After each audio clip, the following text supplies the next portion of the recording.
Hey guys, check it out.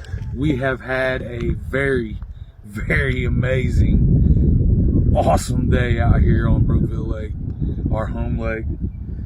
These are the kind of channels we're producing out here in Brookville. And I know they're bigger than this in here, but this is what we came for, and today has been a blessing. One of the best days so far this winter fishing.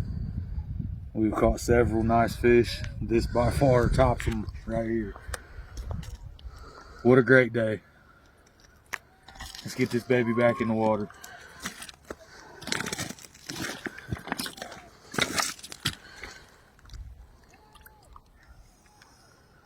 Let go of my thumb.